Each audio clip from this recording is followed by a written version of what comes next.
এটা ক'বলৈ লৈছোঁ কম্পিউটাৰ মেমৰি কম্পিউটাৰৰ ডাটা বা ইনষ্ট্ৰাকশ্যন ষ্ট'ৰ কৰিবলৈ আৰু ডাটা বা ইনষ্ট্ৰাকশ্যন প্ৰচেছ কৰিবলৈ কম্পিউটাৰ মেমৰিৰ প্ৰয়োজন হয় কম্পিউটাৰ মেমৰি প্ৰধানতঃ তিনি ধৰণৰ number 1 cache memory number 2 primary memory বা main memory number 3 secondary memory cache memory কি ই হ'ল হাই স্পীড মেমৰি যিয়ে সিপিইউৰ এক্সিকিউশন স্পীডটো বঢ়াই তোলে ই সিপিইউ আৰু মেইন মেমৰিৰ মিডিয়েটৰ হিচাপত কাম কৰে ই অস্থায়ী মানে মেমৰিৰ এটা অস্থায়ী স্থান য'ত কি কৰে ডাটাবোৰ মেইন মেমৰিৰ পৰা লৈ সিপিইউ লৈকে পঠাই থাকে যাতে ইউজ কৰিব পাৰে সিপিইউ ডাটা আৰু প্ৰগ্ৰামবোৰ ই কি কৰে ডিস্কৰ পৰা অপাৰেটিং সিস্টেমৰ সহায়ত কেছ মেমৰিয়ে পৰিবহন কৰে সিপিইউ লৈকে আৰু সিপিইউ এই ডাটা বা ইনষ্ট্ৰাকশ্যনবোৰ গ্ৰহণ কৰে এটা কেছ মেমৰিৰ সুবিধাটো কি ই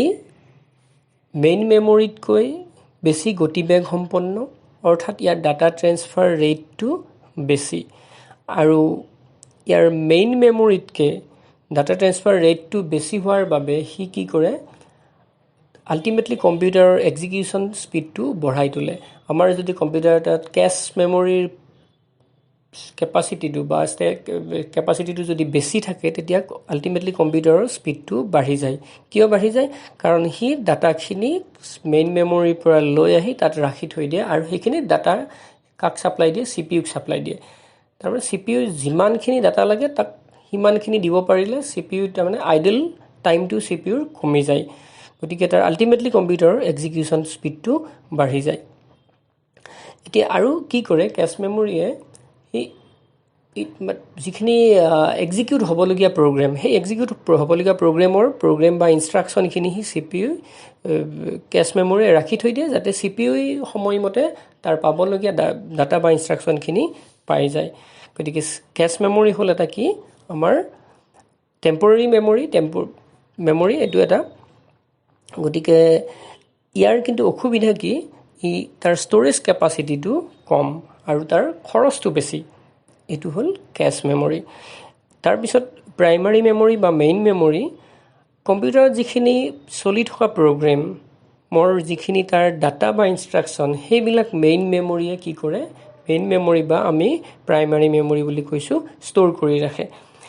ইয়াৰ ষ্টৰেজ কেপাসিটিটো সীমিত আৰু যেতিয়া আমি কম্পিউটাৰটো অফ কৰি দিওঁ অফ কৰাৰ লগে লগে তাৰ পৰা ডাটা বা ইনষ্ট্ৰাকশ্যনখিনি নোহোৱা হৈ যায় ইয়াৰ কিন্তু যেটো মেইন মেমৰি ডাটা ট্ৰান্সফাৰ ৰেটটো কিহতকে বেছি কেছ মেমৰিতকে কম সেকেন্ডাৰী মেমৰিতকে বেছি আৰু এই সিপিইউ যিখিনি ডাটা বা ইনষ্ট্ৰাকশ্যন যিখিনি প্ৰচেছ কৰিব লাগে সেইখিনি ক'ৰ পৰা লয় হি সেকেন্ডাৰী মেমৰিৰ পৰা লৈ মেইন মেমৰিৰ পৰা হি কেছ মেমৰি থ্ৰুৰে সিপিইউক হি দি দিয়ে গতিকে আমাৰ যদি কম্পিউটাৰ এটাৰ যদি মেইন মেমৰিৰ কি হয় কেপাসিটিটো বাঢ়ি থাকে তেতিয়া মেইন মেমৰিৰ কেপাসিটি বাঢ়িলে কি হয় কম্পিউটাৰৰ আলটিমেটলি এক্সিকিউশন স্পীডটো হি বাঢ়ি যায় কিছু পৰিমাণে হলেও এটা মেইন মেমৰিৰ উদাহৰণ হ'ল RAM আমি যেটো ৰেন্ডম এক্সেস মেমৰি বুলি কওঁ গতিকে মেইন মেমৰিৰ বৈশিষ্ট্য কি ক্যাৰেক্টাৰিষ্টিক কি ই সেমিকন্ডাক্টৰ মেমৰি ইয়াক ভোলেটাইল মেমৰি বুলিও কোৱা হয় কাৰণ কি হয় কম্পিউটাৰটো পাৱাৰ অফ হৈ যোৱাৰ লগে লগে ডাটা বা ইনষ্ট্ৰাকশ্যনখিনি ইয়াৰ পৰা সম্পূৰ্ণৰূপে নোহোৱা হৈ যায় আৰু মেইন মেমৰি কি বুলি কোৱা হয় কম্পিউটাৰৰ ওয়াৰ্কিং মেমৰি বুলিও কোৱা হয় ওয়াৰ্কিং মেমৰি বুলি কোৱা হয় এই কাৰণে কাৰণ কম্পিউটাৰটোত চলিবলগীয়া যিখিনি প্ৰগ্ৰাম সিপিইউ পাবলগীয়া যিখিনি এক্সিকিউশন হ'বলগীয়া যিখিনি চলি থাকে সিপিইউত এক্সিকিউট হৈ থাকে সেই প্ৰগ্ৰামখিনি বা ইনষ্ট্ৰাকশ্যনখিনি বা প্ৰগ্ৰামৰ পাৰ্টখিনি ক'ত থাকিব লাগিব এই মেইন মেমৰিত বা প্ৰাইমাৰী মেমৰিত হি ষ্ট'ৰ হ'ব লাগিব গতিকে প্ৰাইমাৰী মেমৰি অবিহনে কম্পিউটাৰ এটা চলিব নোৱাৰে যেহেতু ইয়াক আমি কি বুলি কৈছো আমি ওয়াৰ্কিং মেমৰি বুলি কৈছো নেক্সট এতিয়া সেকেন্ডাৰী মেমৰি কি বুলি কোৱা হয় এক্সটাৰ্নেল মেমৰি বা নন ভোলেটাইল মেমৰি বুলিও কোৱা হয় ইয়াৰ ডাটা ট্ৰান্সফাৰ ৰেটটো মেইন মেমৰিতকৈ কম কিন্তু এই ডাটাবিলাক কি হয় স্থায়ীভাৱে জমা কৰি ৰখা হয় ভৱিষ্যতৰ ব্যৱহাৰৰ বাবে আৰু সেইকাৰণে ইয়াক কি বুলি কোৱা হয় বেকআপ মেমৰি বুলিও কোৱা হয় সেকেন্ডাৰী মেমৰিক আৰু সেকেন্ডাৰী মেমৰিৰ উদাহৰণ CD ROM DVD ROM hard disk pen drive আদি সেকেন্ডাৰী মেমৰিৰ উদাহৰণ এতিয়া কম্পিউটাৰ এটা আমি সেকেন্ডাৰী মেমৰি নোহোৱাকৈ কম্পিউটাৰ এটা চলিব পাৰে কিন্তু প্ৰাইমাৰী মেমৰি নোহোৱাকৈ কম্পিউটাৰ এটা চলিব নোৱাৰে আৰু ইয়াৰ সুবিধাটো কি সেকেন্ডাৰী মেমৰিৰ সুবিধা ইয়াৰ যেটো কেপাসিটি হিচাপত তাৰ ষ্টৰেজ কেপাসিটি হিচাপত তাৰ যেটো খৰচ হেতু বহুত কম হেতু এটা এডভান্টেজ আৰু তাক ভৱিষ্যতৰ ব্যৱহাৰৰ কাৰণে ষ্টৰ কৰি পাৰ্মানেন্ট মেমৰি এটা হেতু এটা এডভান্টেজ পাৰ্মানেন্টলি আমি ৰাখিব পাৰো কিন্তু ডিসএডভান্টেজটো কি তাৰ ডাটা ট্ৰান্সফাৰ ৰেটটো বহুত কম কিহতকে আমাৰ টেম্পৰাৰী মানে আমাৰ এটো হেৰিতকে প্ৰাইমাৰী মেমৰি বা ক্যাশ মেমৰিতকে ডাটা ট্ৰান্সফাৰ ৰেটটো কম এতিয়া আমি এখিনি বুজিবলৈ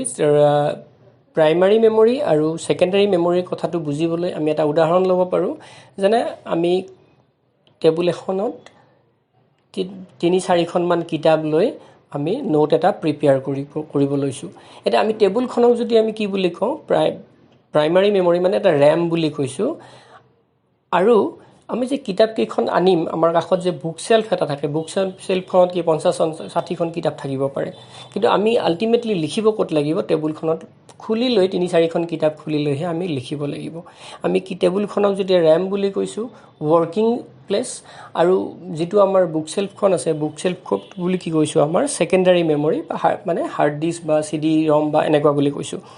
এতিয়া আমি নোটটো প্ৰিপেয়াৰ কৰি থাকোতে টেবুলখনৰ সাইজ অনুযায়ী আমি 3-4খন কিতাপে এনেকে মেলি তাৰ পৰা নোটটো প্ৰিপেয়াৰ কৰিব পাৰিম কিন্তু কিতাপৰ সংখ্যা বেছি হলে আমাৰ হেতু আমি হিমানখিনি তাৰ কি স্পেস নোহোৱা কাৰণে আমি লিখিব অসুবিধা পাম আমি কাম কৰিব নোৱাৰিম সিমিলাৰলি কি হয় আমাৰ কম্পিউটাৰটো ৰেমৰ যেতিয়া স্পিডটো আমাৰ কেপাসিটিটো বঢ়োৱা হয় কেপাসিটি বঢ়ালে তাৰ আল্টিমেট কম্পিউটাৰৰ এক্সিকিউশন স্পিডটো বাঢ়ি যায় কিন্তু আমাৰ যেটো আমাৰ বুক শেলফৰ তাত আমি বহুত কিতাপ ৰাখিব পাৰো বুক শেলফ এখনত 50-60খন 70খন 80খন এনে কিতাপ ৰাখিব পাৰো কিন্তু ইয়াতে কি আমি যত কাম কৰিম তাত কিন্তু একদম কম কিতাপে মানে কাম কৰাৰ কাৰণে ৰাখিব পাৰিম গতিকে এটো আমাৰ এটা উদাহৰণ কিহৰ উদাহৰণ আমাৰ প্ৰাইমাৰী মেমৰি আৰু সেকেন্ডাৰী মেমৰিৰ উদাহৰণ এতিয়া আমি যদি বুক শেলফখনৰ পৰা আমি কেতিয়াবা এনেকুৱা হয় আমি কিতাপ এটা এখন টেবুলত আমাৰ কি হয় 2খন বা 3খন কিতাপ ধৰে তাতকে যদি আমি বেছি কিতাপ আমাক দৰকাৰ হয় তেতিয়া কি কৰিম কিন্তু আমাৰ কি টেবুলখন এনেকৈ তেতিয়া আমি কিতাপ এখন লৈ আহিম বুক শেলফখনৰ পৰা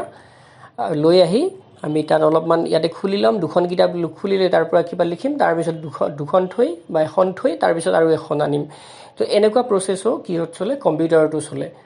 গতিকে এইখিনিয়ে কম্পিউটাৰ মেমৰিৰ কথা